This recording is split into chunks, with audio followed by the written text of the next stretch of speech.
Okay, so thank you for joining me for this seminar that I'm going to go through today on the off season. So, you guys who are currently in the room at the moment know me as Dr. Andrew Chappell, WMBF Pro, Doctor of Human Nutrition, and I'm going to do a presentation here on off season bodybuilding. So, for those of you that don't know me, a few slides here. This is a little bit about myself. If you're watching this on the YouTube, you can pause this at any moment and go through these various different accolades of academic and sporting achievements. But needless to say, I've been around the scene for a very long time teaching sports nutrition and human nutrition topics, and I've been around the bodybuilding scene for some time as well. I counted them all up. I think I was on about 35 odd contests last time I counted them, looking at guest spots as well. And I specialize in bodybuilding populations. I've published several papers on bodybuilding as well. So just click on with this. And you can read some of these papers. If you go to PubMed, you'll be able to follow up on this. Lads, can I just ask, while I'm recording this, can you see the full presentation, or can you only see the small portion of the screen? Oh yeah, no, it's all good for me. All right. Okay. Excellent. So it's all going to plan. So you can follow up these, and this is a paper featured here, which looks at the physiological and the biological effects of contest preparation. So if you're curious to know what actually happens to the human body while we're getting ready for competitions, then you can follow up this paper here. And once again, if you find this information useful, you're some of my clients, some of the people that I've worked with in the past, whose goals have always been to get themselves in the best possible shape, um, possible, low body fat levels, while maximizing their muscle mass, all doing this naturally. And if you think I can help you, then please do not hesitate to get in touch. Okay, so this is what we're going to talk about really today. The first thing we're going to talk about is what are your priorities with the off season, the different phases of training, how much muscle you can build in the off season, or just in general, what factors do we need to consider when it comes to off-season planning? Some mistakes, and I'll talk a little bit about training and nutrition along the way as well. However, the first thing I would do is I would put it to you guys, and I would say to you, I mean, what do you think are the priorities of the off season, and should we even be calling it the off season? How do you guys sort of know it as? I mean, what do you hear this phase being referred to as? So I'll open the floor to you guys and just throw out your answers. You'll manage to I'm sure not talk over each other. So what do you think? What are the priorities?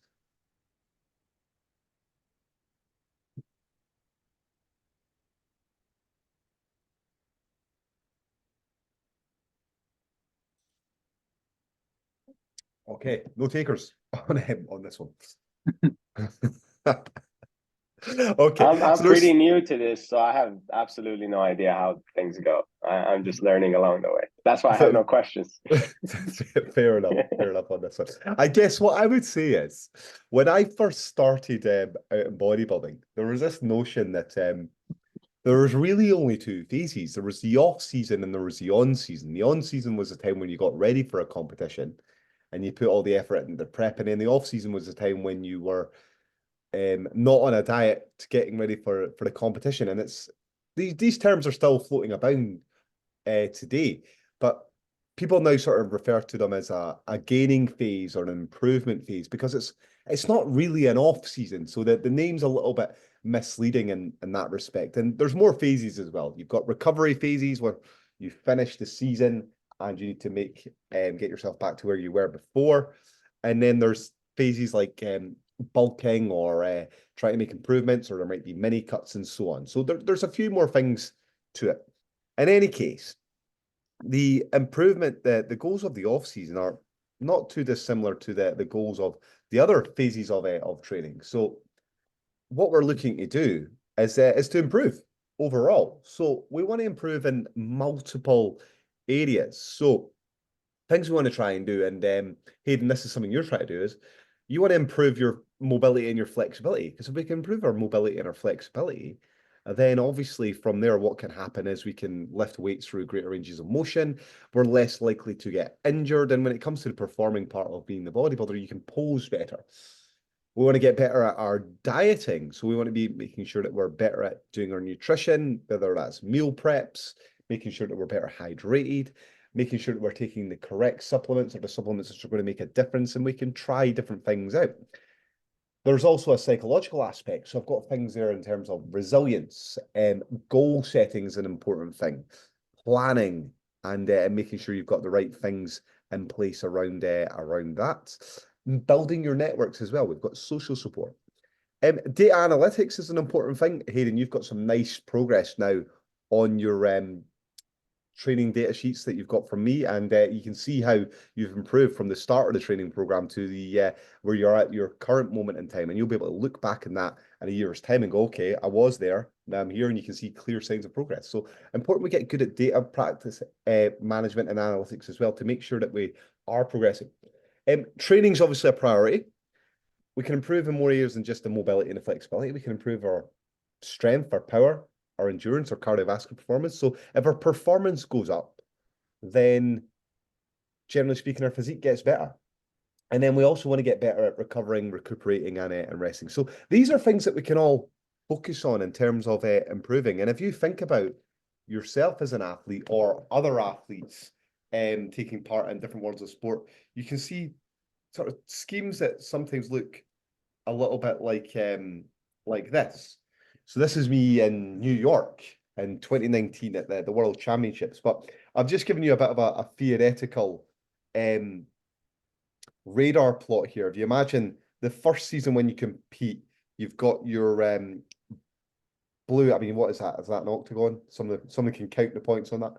In the middle there, of whereby as an athlete, you might be good in some of these areas, but the goal is to try and improve as the seasons go on into to the other areas, so you can become much more of a well-rounded athlete who can manage and function when times are challenging or difficult in all these different areas, and that leads to improving your physique overall or your body overall. So as your knowledge base grows, you can get better at doing all of these individual aspects, but you can also look across the years of training and your performance and say, okay, well, these are areas in which I need to maybe make improvements and which are weaknesses. And a radar plot's just a nice way of displaying these sort of things.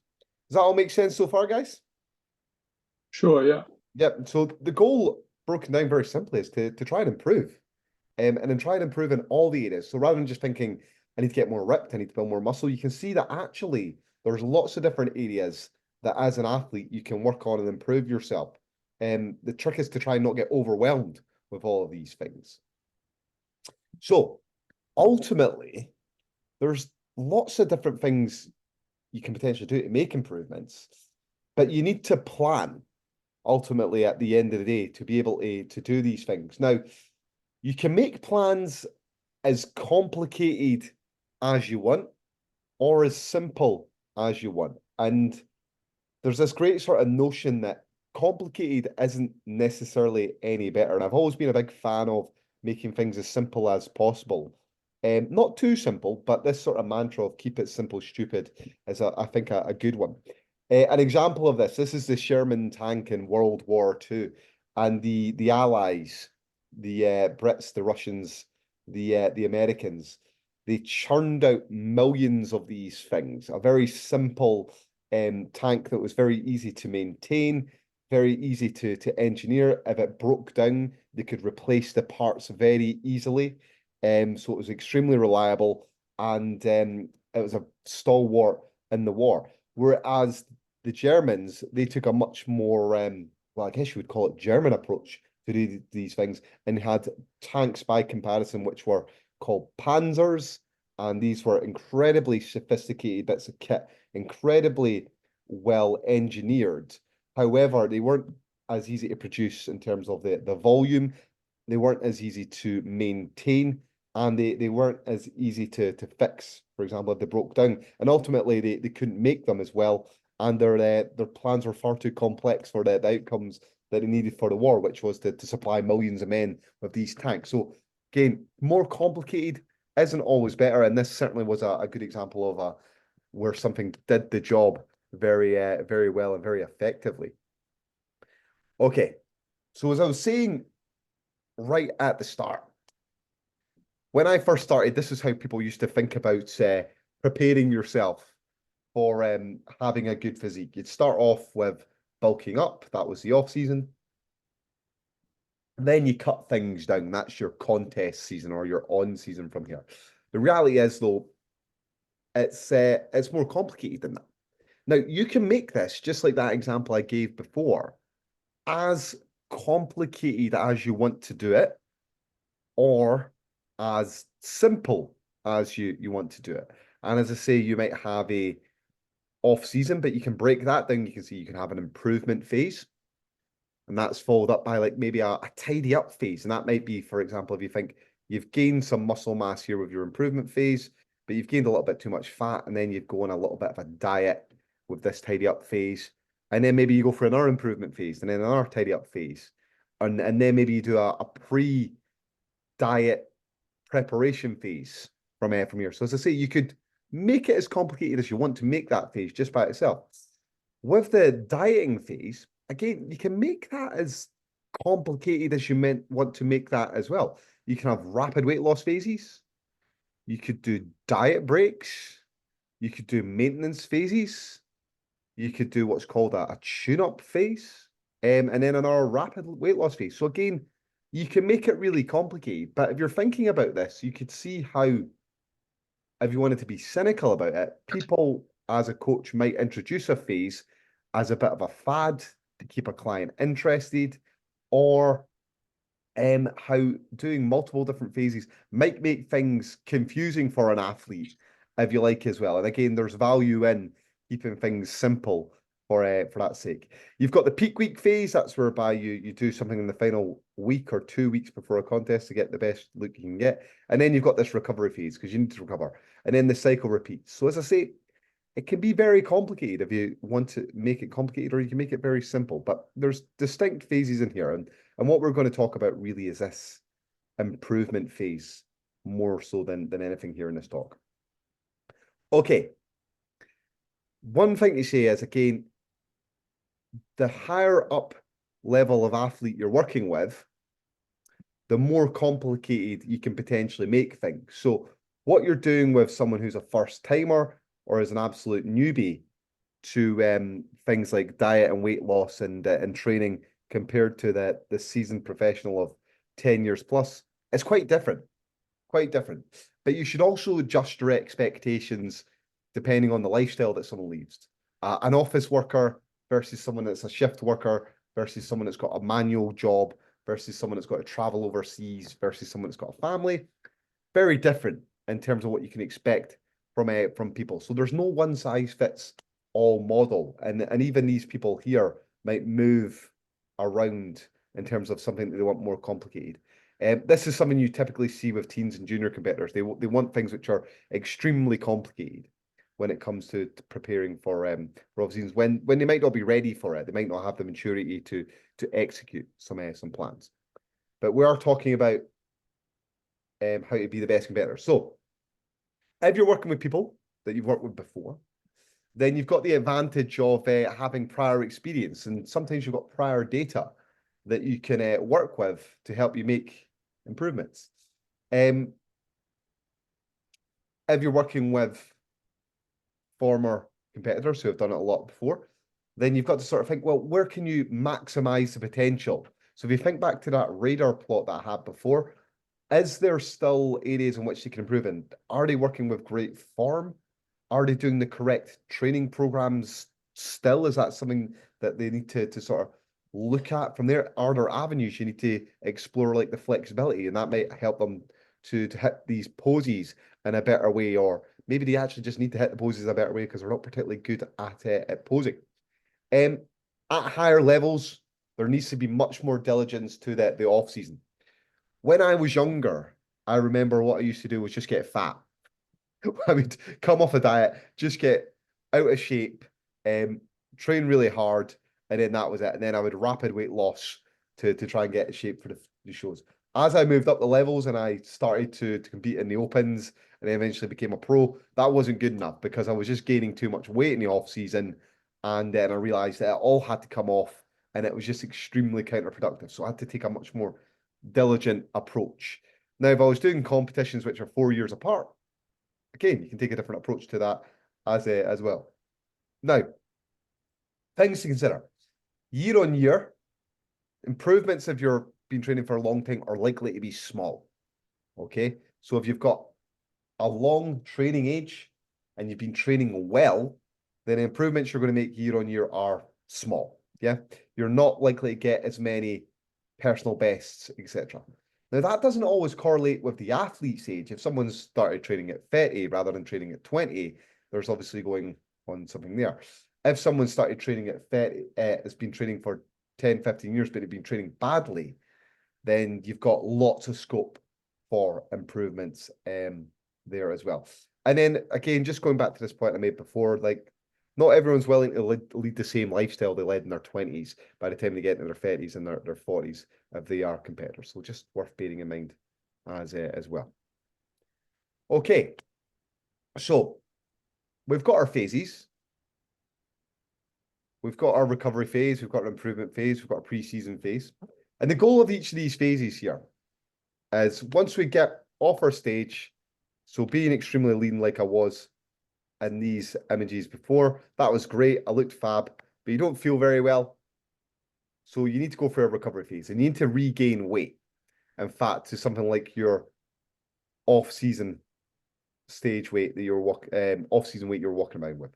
And you also need to regain some muscle mass too, because typically when you get as lean as you are in those images there, you lose a little bit of muscle mass as well. So your goal is a little bit of weight regain, a little bit of fat regain until you're in a healthy position, and a little bit of muscle regain to where you were. Thereafter, you move into the improvement phase. And what we're ideally looking to do is just to add muscle mass. So once you've fully recovered, the goal is let's add the muscle mass and try and maintain our fat levels without putting on any more, right? That's the real goal. Can you not get fat at the end of the day? With the recovery phase, I should just mention before, that's an individual time. Some people take longer to recover than other people. But you should hopefully back to where you want to be within 2 months. And with the improvement phase, as I say, that's undetermined. It really does depend on when the next competition is. So if it's 1 year, 2 years, 3 years, you want to try and plan for that. So the length of time really does depend. And then you've got this final phase here, which is you want to lose fat and sustain your muscle from there. Because as soon as we start to cut, we start to lose that ability to build the muscle mass at the same rate we might have before, or it just kind of halts altogether. So that's like our prep before our prep, if you like. If you want to know more about recovery phase, you can read this article that I wrote here on my my website, or you can go and read the actual full scientific breakdown here as well. Just follow up that paper link. Or if you want, you can go into YouTube and you can watch a video on this as well, where I talk about this at the same time. So that's the initial thoughts, guys. That's the initial way in here. Any questions on any of that? Or has that thrown up any sort of queries or things that you were curious about? Or does that explain anything that you didn't know about before? Is it all logical and makes sense? Yeah, no, it's all good. Yeah, cool. Yeah, What about yeah. yourself, Parmesan? Are you happy with that? Yeah, all good. Okay, cool. It makes sense. So you can see you've got different phases, and you can see it can be complicated or it can be kind of simple if you want it to be from there.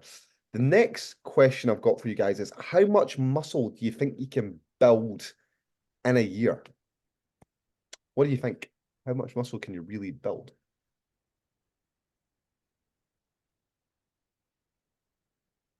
Depends how long you've been training. Good. Okay, great point. If you're a newbie,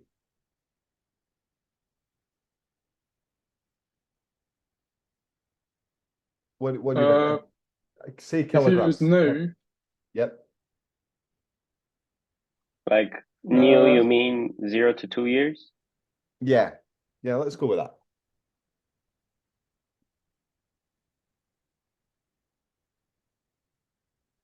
4, 4, 4 kilos, so 2 4 to kilos a year? 6.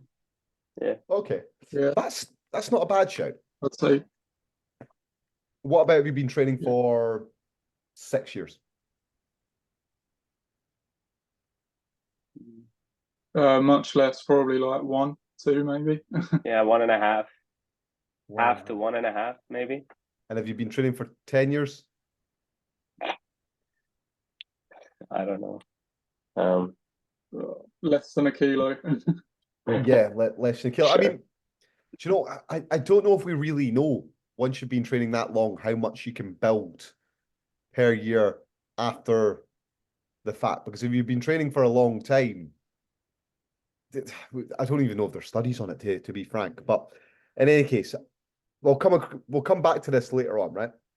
So this is a nice study here, right? And this really highlights the difference in variability and individual responses to training, right? So this is a study and it looks at 12 weeks of resistance training, right? And you've got black and white bars on here. The black bars are males, the white bars are females. CSA is cross-sectional area, right? And that's an MRI, and they're scanning a bicep in an MRI machine to see the change in terms of the overall muscle mass, yeah? So you can see right in the middle, you can see the average person probably around about a change with somewhere between 10 to 20%, you'd say you get a change in muscle mass of the overall cross-sectional area. And that accounts for, you could probably say, what's that, 15, about 45% of individuals, male and females, are falling within there, yeah? So half the people are getting about a 10 to 20% change, yeah? Some people are getting very little change to no change. But if you look at the top end of the scale, you can see your average bodybuilder is probably gaining somewhere in the region of around about 40% change in cross-sectional area. And if you're an elite bodybuilder, you're maybe making an improvement around about 55% in the cross-sectional area. Now, the reason I say average bodybuilder and elite bodybuilder is because people that typically go into fitness and bodybuilding, they're above average. Yeah, they've got an aptitude for it. Otherwise, they wouldn't have done it in the first place. And then the guys that are the best, they're at that elite end of the scale. So they're typically just better at building muscle mass than other people. So the point here is really you see huge variability in the ability for people to put on muscle mass. Huge changes. So these are just, I mean, we've got 600 people almost, all doing the same 12-week resistance training program. Some are getting almost 55% improvements in the bicep size. Most are getting between 10 to 20%. Yeah. So huge variability. Same thing is true, and this is the same study. This is strength. Yeah. So how much the 1 rep max changes. So they did the same thing. It's bicep 1 rep max. You can see most people are around about that 20 to 45 percentile. And that's probably around about, say, 30% of people again are in that area there. Yes, so that's the average. And then again, you've got your average bodybuilder and your elite bodybuilder. They're up at that higher end, 150 percentile improvement in bicep strength, up to a 220 percentile improvement. Again, huge variability. People that go on and be strongmen and powerlifters and bodybuilders, etc., typically are stronger than average. So you see huge variability. So some people, when you're saying how much muscle mass can they put on, when you break it down to the genetics, and this is a genetic study which compares lean body mass improvements between high responders and low responders. 12 weeks of resistance training, a different study now, you can see that the low responders are improving around about 1 kilo in 12 weeks. High responders around about 4.5 kilos in 12 weeks of just lean body mass. So huge improvements, huge improvements. And in this particular study, they can trace it right back to genetics as well. So there's a particular gene called mTOR, and they can relate that to microRNA expression, and that relates very closely, correlates with this high responders and low responders. So if you've got these particular penchants for these genes, then you're going to make improvements. Yeah. So some guys are just going to make great gains. Some are not. This is a bell curve.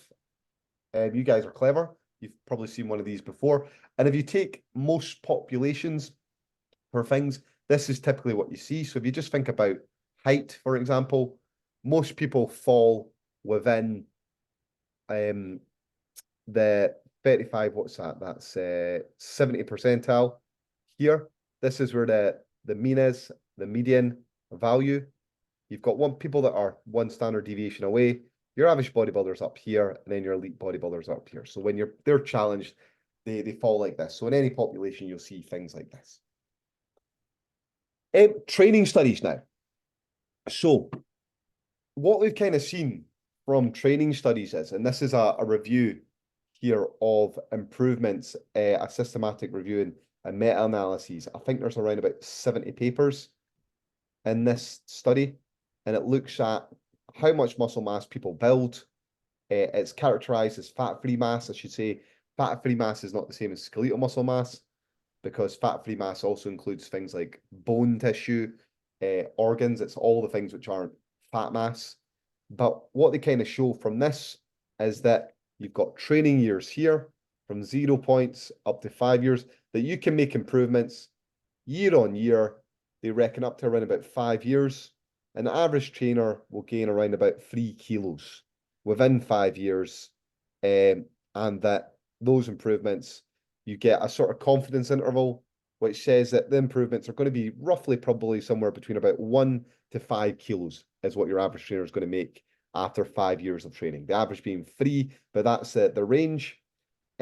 Similar sort of example here. This is the same study on here, and they're saying that actually once you pair up all the examples in another way, it's somewhere between 0 and 7 kilos you're making again, including the total peak people who are at that top 95 percentile here, yeah?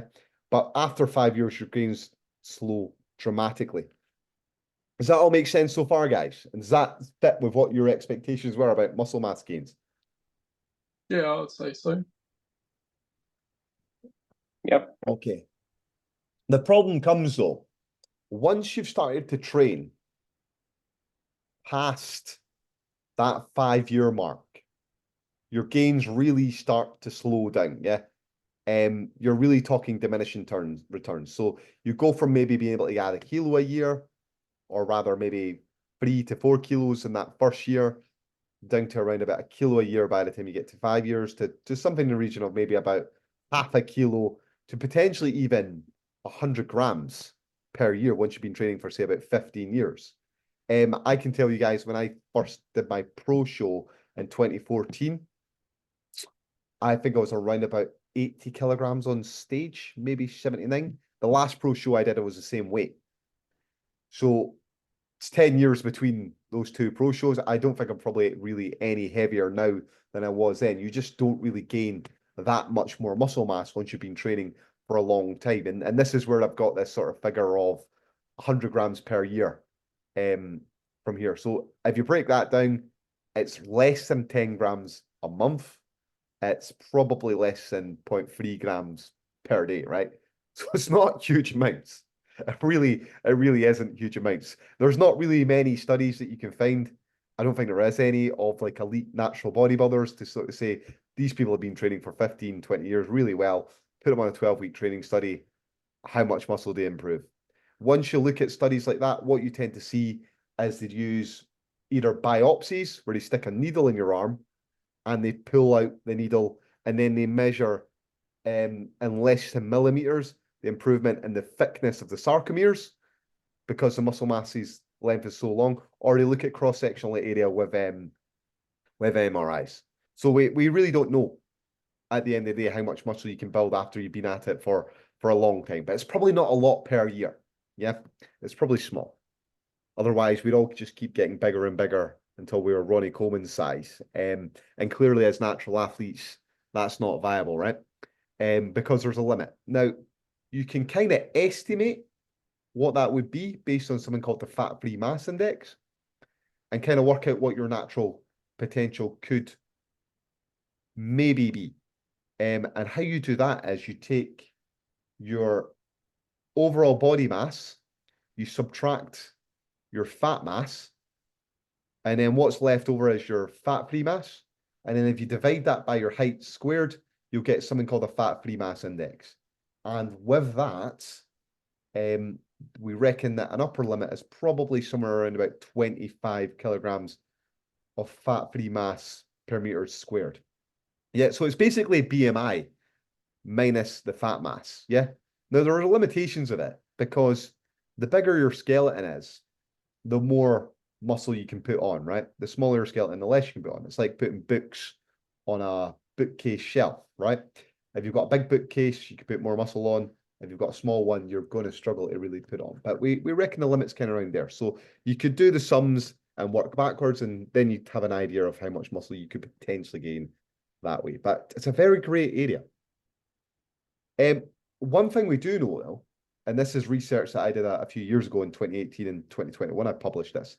This is data from natural bodybuilders, and all in, including the first study and then the second study, it's 80 bodybuilders, and it is male competitors who have placed at bodybuilding shows in the top 5 at a British finals. Ones which didn't place, that's the DNP, and then it's female competitors of the same. And then I've got pros and I've got amateurs in the other study. So in the top table that I'm going to show you here, you can see if you look at the age of the competitors, you're going to notice amongst the male competitors at least, the ones which placed higher are older. Yeah. If you look at the years training and the years competing, the other thing you can see is, if I run my cursor over it, that they've just spent longer training, and that might just be the reason why they've fared much better when it comes to the competition. The same is true of the female competitors. These ones are not as old, but they spent more years just training with dumbbells and barbells and weights and so on. Yeah. So it just takes a long time to make those improvements. If you compare the amateur competitors with the professional competitors, the same thing is true. So you can see years bodybuilding, years competing, it's just higher in the pros. So the more time you spend training, the more muscle you're likely to have, right? It makes sense, right? So rounding out this little section here, things to take away from this is the muscle building process, it's slow, right? It takes time to do it, right? It takes year on year of adding small amounts of muscle, incremental improvements, right? To get there. It is a matter of time. It really is. If you train 1 year, you move on to the next year, provided you don't get any injuries, you train well, your performance goes up, you're going to make improvements. No matter how you slice your programming, you're going to likely make improvements if your performance is going up. Big things really, though, are that once you're past that 4 and 5 year mark, you really have to be much more diligent when it comes to making sure we're training with good technique, because all those initial newbie gains are going to disappear. Training consistently, so we can't miss training sessions here and there. We've got to make sure that we recover better. We've got to make sure that we program better. We've got to make sure that we eat consistently and eat consistently well, that we're using things like advanced training techniques, and that we maintain our motivation for it to continue to improve, right? So we've got to really make sure that we do these things to make the improvements, because to be frank, when you're new to this, just turning up to the gym every single week and probably putting the weights away for other people, you could probably make pretty good gains, right? That's just the reality of the situation. Newbie gains come easy, and when we're enjoying those first initial gains, then it all seems like it's going to go on for forever, right? But you could literally do anything and you'll get those gains. Okay. Any questions on that sort of stuff, guys? Does that all make sense? Yeah. Yeah. Do you agree with that? Is anything there particularly controversial? Or does this kind of just put it all into a frame in which you'd maybe been thinking about before? Yeah, no, I'd say it definitely aligns with what I thought. Cool. Okay. Well, that's good to know as well. That's good to know. So I'm not saying anything here controversial yet. No. Okay. So how do you do the off season? That's the question there. Right. Well, first thing you say is this is what we call the classical model of hypertrophy, right? So you can look this up. You'll find it in lots of different areas from here. But what happens is if we apply resistance training, yeah, whether it's moderate, high reps, short rest periods, muscle failure, all the different things that we can do, if you restrict blood flow, or you put in lots of mechanical effort, and that's what or put in other stresses, then you get metabolic stress on the muscle, right? So you deplete the phosphates in the muscle, you get a buildup of lactic acid because you've used all of the glucose, which is in there, and there's no oxygen in there, so lactate comes, and you get, these are called H+ ions, and that creates an acidic state in the muscle, right? So you get metabolic stress from all those different types of training. Other things that happen in response to that is that tells our body to release hormones. Obvious ones are things like adrenaline. Yep, we create a whole lot of stress. The body's got to respond. We get adrenaline. That tells our body that, right, you better release some energy because we've got to run away from this lion or lift this rock off us that's going to crush us. So better get some energy. So we get a hormonal release after we finish our training. We also get a hormonal release. So our body tells us, okay, right, we better release some testosterone. We need to build some more muscle tissue to deal with all that sort of stuff. You get swelling because there's inflammation that's been caused. So we've had damage in that area. There's hypoxia. So there's been a lack of oxygen at some point as well. That's created reaction to oxygen species. And all of these things, this metabolic stress, all these things being released, lead to muscle hypertrophy, lead to something called angiogenesis. That's the creation of new veins. So Hayden, you mentioned you're getting new veins in your legs. So it's happening there, yep.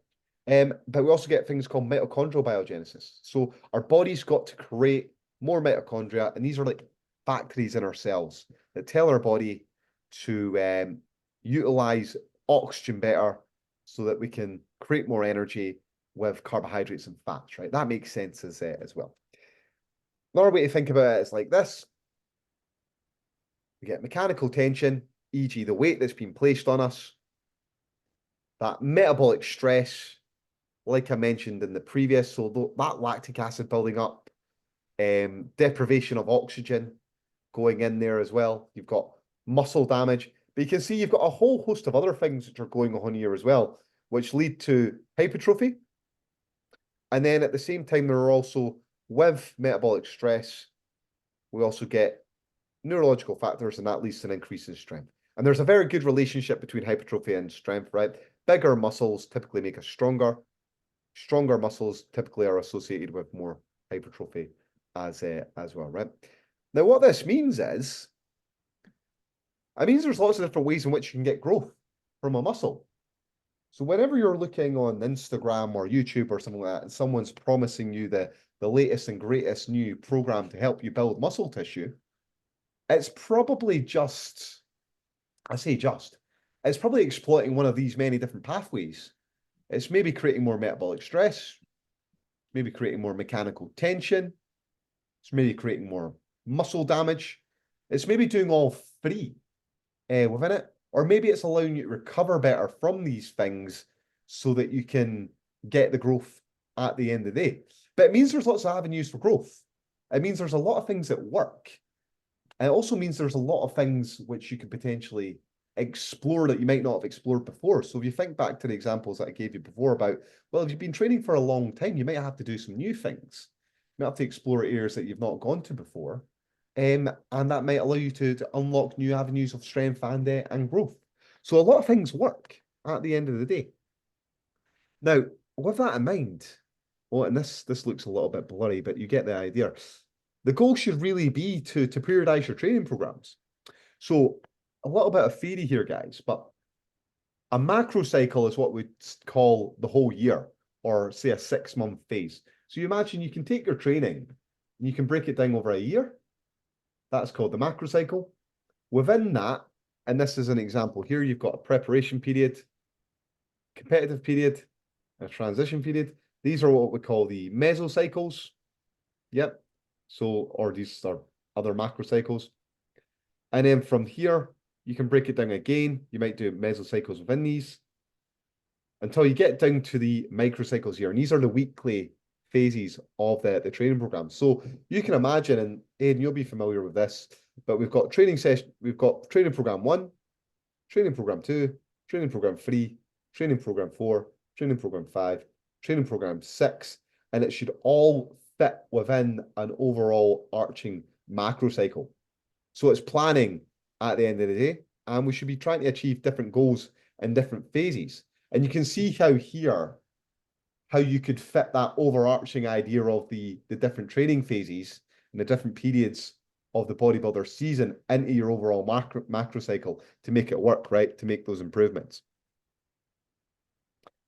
A few other ideas. So your goals as the bodybuilder really should always be to prioritize hypertrophy. So although strength's important, it's secondary compared to the hypertrophy component of it, right? And muscular endurance is important, but again, that's secondary as well. Although we do know that stronger muscles again are going to help us with our hypertrophy at the end of the day. But most of our training programs should be designed around trying to improve overall hypertrophy.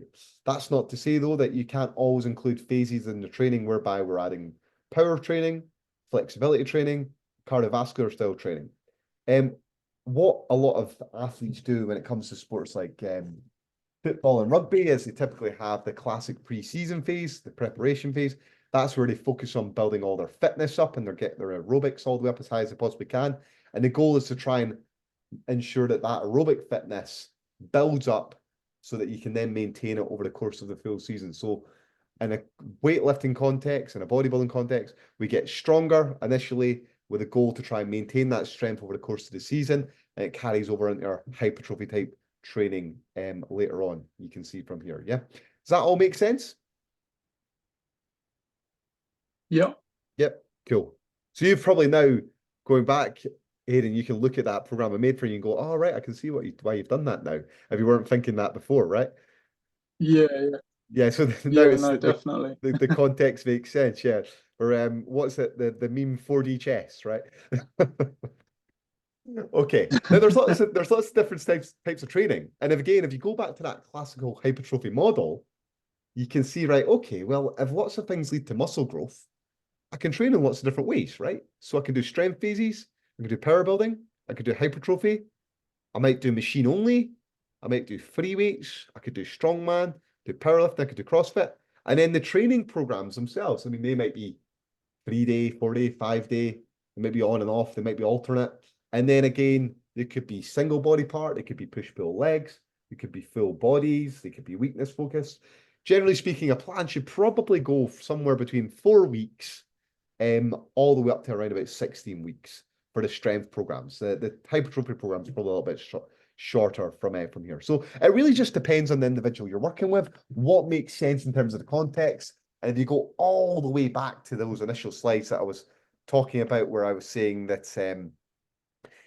if you've got the first timer compared to the professional athlete, you can see, right, we might need to make things more sophisticated or less sophisticated, yeah. And again, you can make it as complicated as you want or as simple as you want at the same time. Here's a sort of sample. So you can see just a schematic I've drawn up. You've got January and February, that's weakness focus.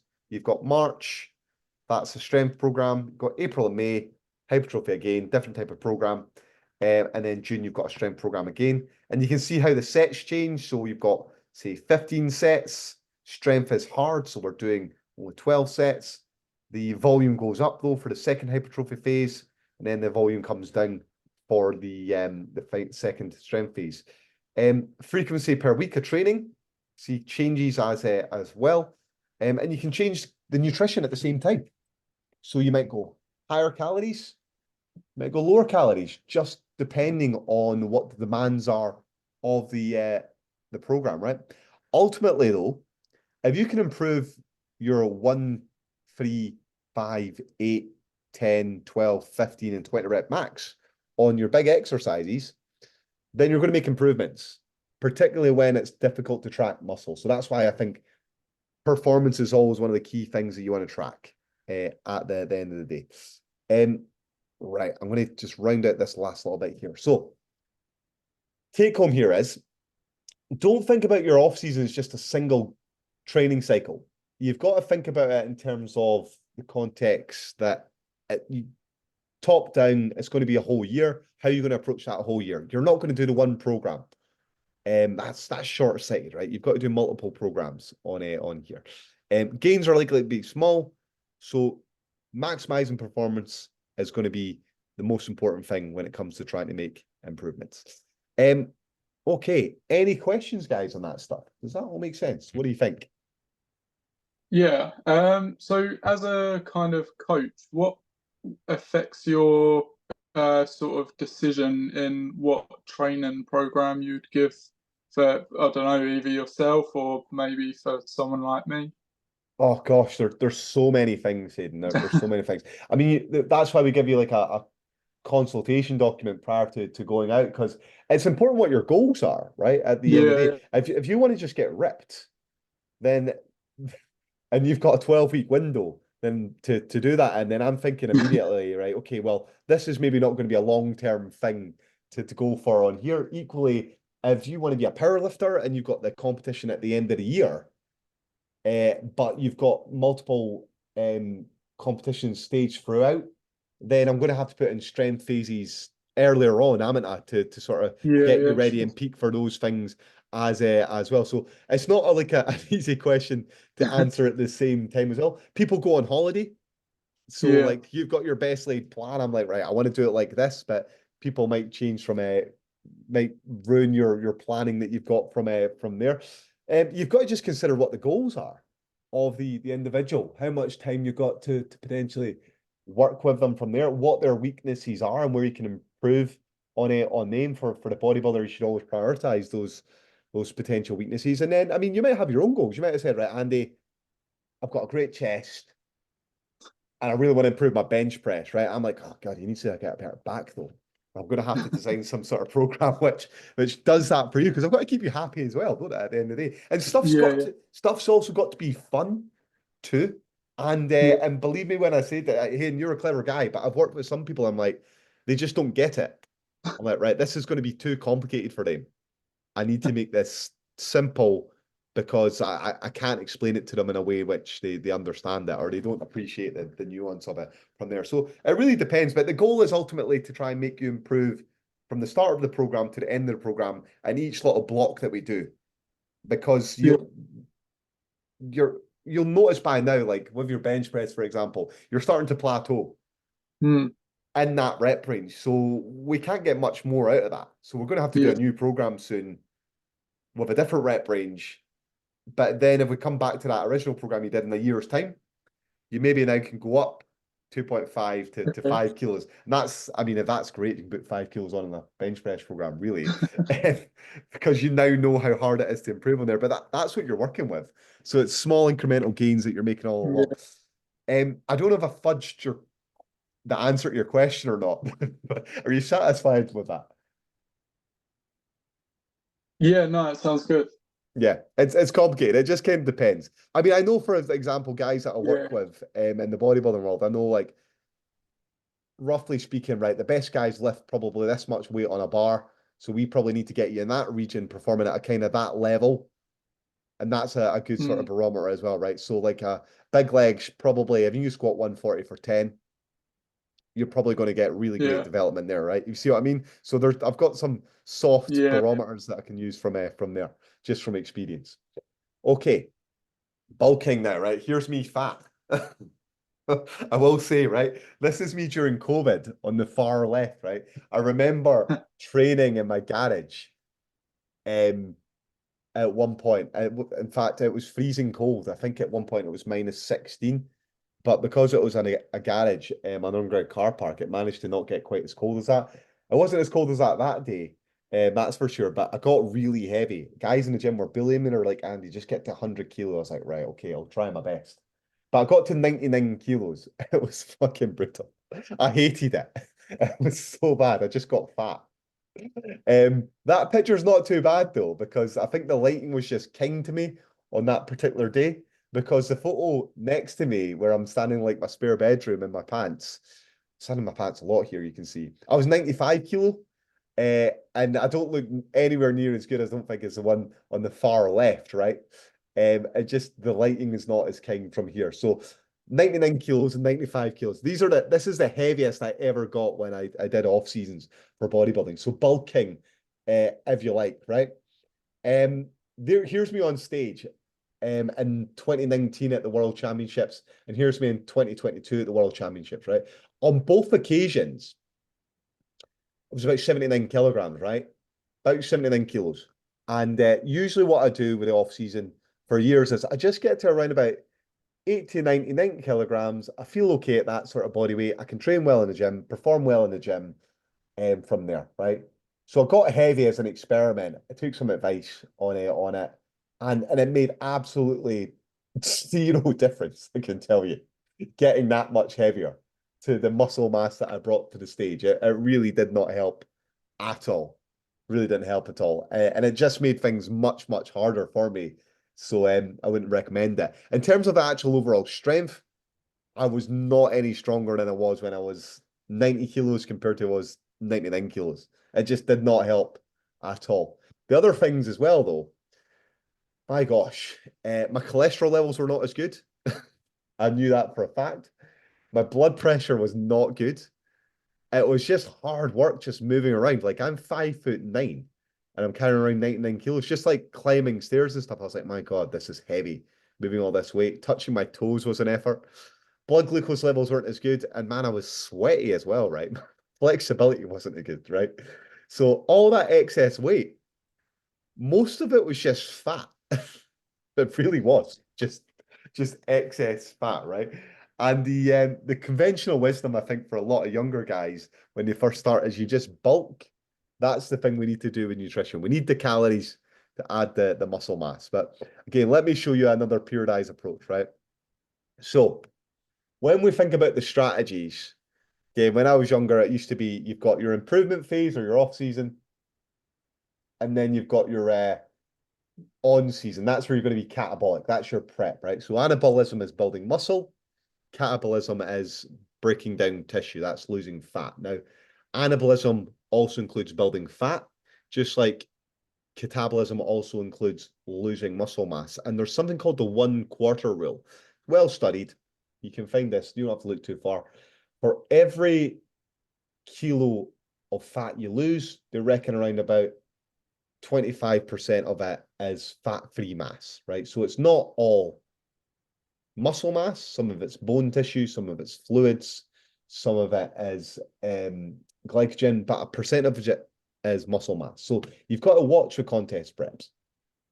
Now, this is a better quality model. So you've got your recovery phase, the next one down, you've got your improvement phase, and then you've got your contest diet after that. Now, the heavier you get, so the more weight you put on, what happens is the more time you've got to take it off. So that catabolism phase increases, right? You just spend more time dieting, and that means more time potentially losing muscle mass, right? And that's all that happened for me when it came to those examples when I just got heavy. It was a much harder approach when it came to losing weight, and I had to diet more severely as well and for longer, right? So you see the risk of losing muscle mass becomes greater, but also that period of time where you potentially build the muscle mass becomes shorter. So that's an issue. There's other ways you can do it though. You can do things called mini cuts. So this is the idea that you have an improvement phase. If you start getting too fat, then you cut. You do shorter ones, right? And that's what's highlighted here in the purple. So you've got improvement phase, mini cut, improvement phase, mini cut, improvement phase, and then you go into catabolism. And again, if it's 2 years as an off season, 3 years as an off season, you can make it as complicated as you want. You can also change that contest prep phase and you put in diet breaks. Again, you can make it as complicated as you want to make it. But it doesn't really matter how you slice it. The more time you spend having to diet, the more time you potentially risk losing muscle mass. The more fat you put on, the longer you've got to diet as well. So when you're mini cutting, you're not building muscle mass. When you're dieting, you're risking losing muscle mass. So it doesn't matter how you cut it, right? Should you bulk? I wouldn't recommend it. That's the thing I would really sort of say from here, because most of the guys, when it comes to trying to lose weight, you want to try and be around about 15% away from your stage weight. So when it breaks down, you can lose around about 1% to 0.5% of your body weight a week. Any greater than that, you risk losing muscle mass. So just breaking it down, losing 10 kilos takes 20 weeks to preserve the muscle tissue. If you've got 20 kilos to lose, it's going to take you 40 weeks. And again, you're narrowing down the amount of time you've got to potentially build muscle tissue if you've got to lose all that weight. It makes diet longer, makes diet harder, right? Does having all the extra fat and all the extra calories make a difference? Well, this has been very poorly studied. There's only a couple of studies that have looked at this. This is a nice example, though, and it's reflective of those other studies as well, right? This was Helms. He did this study. It's 20 people training on an 8-week training program. They trained 3 times per week, and they had a maintenance calorie load.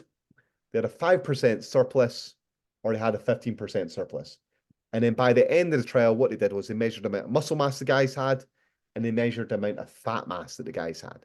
And if you look at that graphic on the right-hand side, you can see that overall, there's no difference, and this is borne out when it's studied, in the amount of muscle mass gained between the different dietary strategies.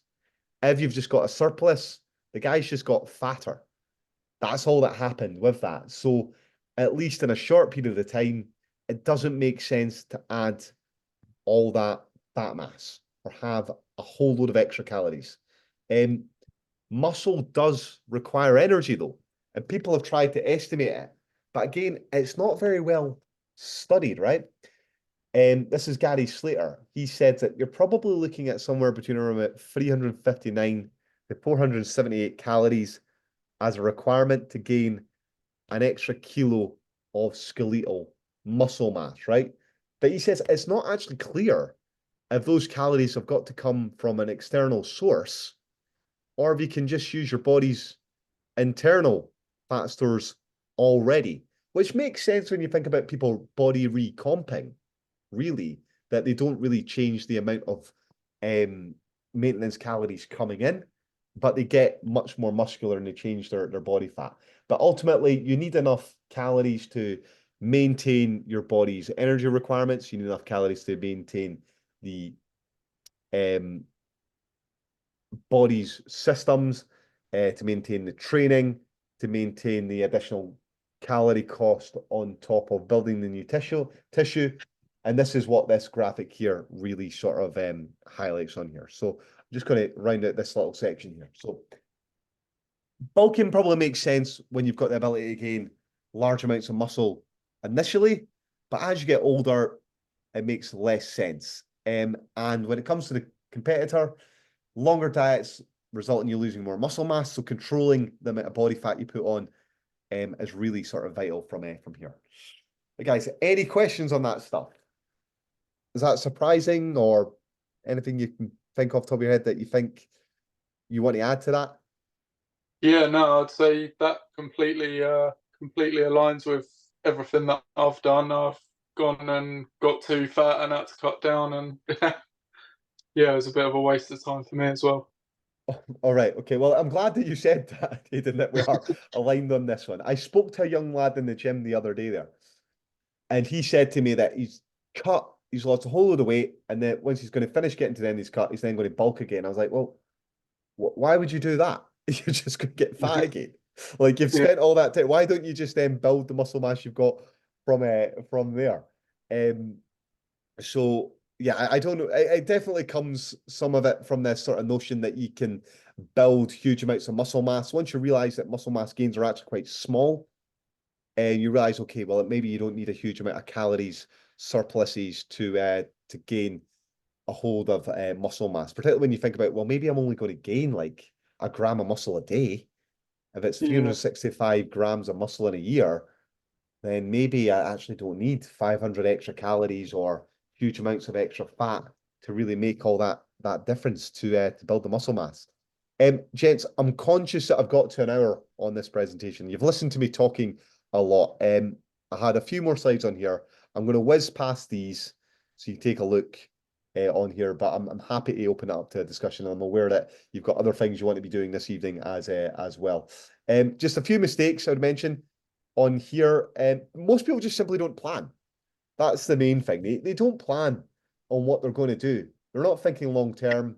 They're not thinking about body fat levels. They're not thinking about how can I improve from the last time from here. Some people lose focus. Some people do better if they just compete every single year, because when they don't compete every year, they take their foot off the gas from here. And then some people burn out. They go too hardcore on it all. They get too caught up on it all. They get paralysis by analysis, and they just get bummed out, and they lose support because they're making things too sophisticated. They're trying too hard when actually they'd be better sort of just going with a very simple plan, eating foods that they enjoy, and just taking a bit of time for themselves. I've mentioned all these things already. And the final thing to sort of say on this is just mindset's important. Set goals, put expectations on yourself, but be realistic. Yeah, have plans. Make sure that they're smart goals, and just like any sort of business situation, you would make sure that you're reviewing progress. Are you on the right track? And do things need to change? Thank you for listening to my presentation. Few sort of final summary points, and that is that the longer you train, the more effort needs to go into really considering the off season. Muscle mass gains are slow, so adjust your expectations from there. But there are lots of avenues in which you can go down to build muscle mass. Muscle mass takes calories, but don't eat too much. You can end up getting fat.